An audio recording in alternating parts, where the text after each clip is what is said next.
Assalamualaikum warahmatullahi wabarakatuh.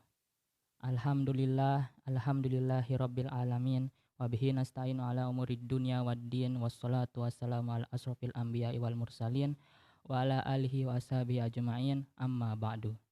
Pertama-tama marilah kita panjatkan puja-puji dan rasa syukur kita kehadirat Allah Subhanahu wa taala yang telah memberikan kita nikmat kesehatan maupun nikmat kesempatan sehingga kita bisa bermuajahah kembali walaupun secara online melalui media sisi ofisial ini. Yang kedua kalinya salawat serta salam atas junjungan Nabi besar Muhammad Sallallahu Alaihi Wasallam yang telah membawa kita dari alam yang gelap gulita ke alam yang terang benderang, yakni ad-dinul Islam. Baiklah, untuk mempersingkat waktu, di sini saya akan mengambil sebuah tema yang berjudul Nikmat Mempunyai Seorang Anak. Sahabat sisi ofisial yang mudah-mudahan dirahmati oleh Allah.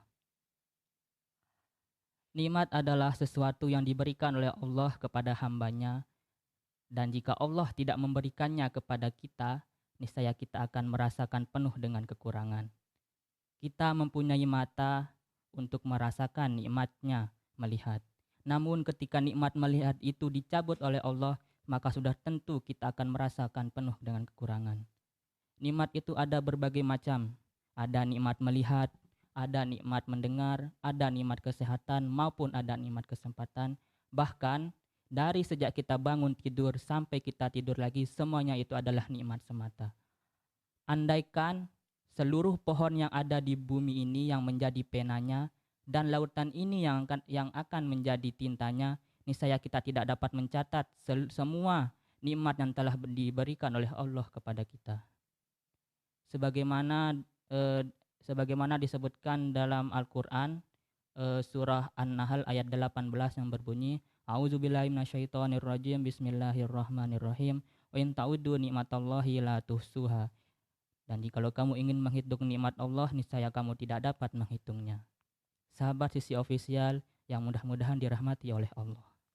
Salah satu nikmat yang paling didambakan oleh pasangan suami istri yang ketika baru memulai bahtera rumah tangga adalah nikmat mempunyai seorang anak. Dalam Islam, makna anak itu ada 4 macam. Yang pertama, anak itu sebagai amanah yang telah dititipkan oleh Allah Subhanahu wa taala. Oleh karena itu sudah sepatutnya anak itu harus dijaga dan dididik untuk menjadi anak yang soleh dan solehah, supaya dia terhindar dari perbuatan yang tidak dibenarkan dalam agama Islam, dan supaya dia jauh daripada jalan kesesatan. Karena mendidik anak di zaman sekarang ini tidaklah sama dengan mendidik anak di zaman dahulu. Sebagaimana disebutkan dalam sebuah hadis yang berbunyi, La tu'addibu auladakum, janganlah kalian mendidik, janganlah kalian mengajari anak-anak kalian, bi ahlakikum, dengan ahlak-ahlaknya kalian, bi annahum, karena bahwasannya mereka, khuliqu li zamani ghairu zamanikum, diciptakan bukan di zamannya kalian. Sahabat sisi ofisial yang mudah-mudahan dirahmati oleh Allah. Makna yang kedua, selain anak itu sebagai suatu titipan amanah yang diberikan oleh Allah kepada para orang tua, maka selain itu juga anak itu sebagai cobaan dari Allah Subhanahu wa taala. Sebagaimana disebutkan dalam Al-Qur'an surah Al-Anfal ayat 28 yang berbunyi, A'udzubillahi minasyaitonirrajim, bismillahirrahmanirrahim. Wa'lamu annama amwalukum wa auladukum fitnah, dan ketahuilah olehmu bahwasannya hartamu dan anakmu hanyalah suatu cobaan. Wa annallaha indahu ajrun azim, dan bahwasannya di sisi Allah ada ganjaran yang sangat besar. Oleh karena itulah para orang tua harus lulus dari cobaan tersebut. Yang ketiga, artinya makna yang ketiga, bahwa anak itu sebagai pelestari pahalanya orang tua mereka.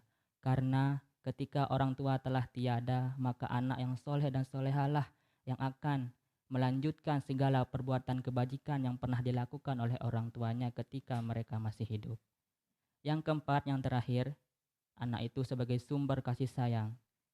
Bagaimana tidak selelah-lelahnya orang tua untuk bekerja, namun ketika mereka pulang ke rumah, kemudian melihat anak-anak mereka, maka seketika rasa lelah itu akan berubah menjadi rasa kasih sayang. Sebagai penutup dari ceramah kali ini, maka dapat kita tarik kesimpulan bahwa para orang tua harus merasa bersyukur karena telah diberikan seorang anak, karena anak itu sebagai amanah dari Allah, kemudian sebagai cobaan, kemudian sebagai penyambung pelestari pahalanya mereka, dan yang terakhir sebagai sumber kasih sayang. Mungkin hanya ini yang bisa saya sampaikan, kurang dan lebihnya saya mohon maaf. Wabillahi taufiq wal hidayah. Wassalamualaikum warahmatullahi wabarakatuh.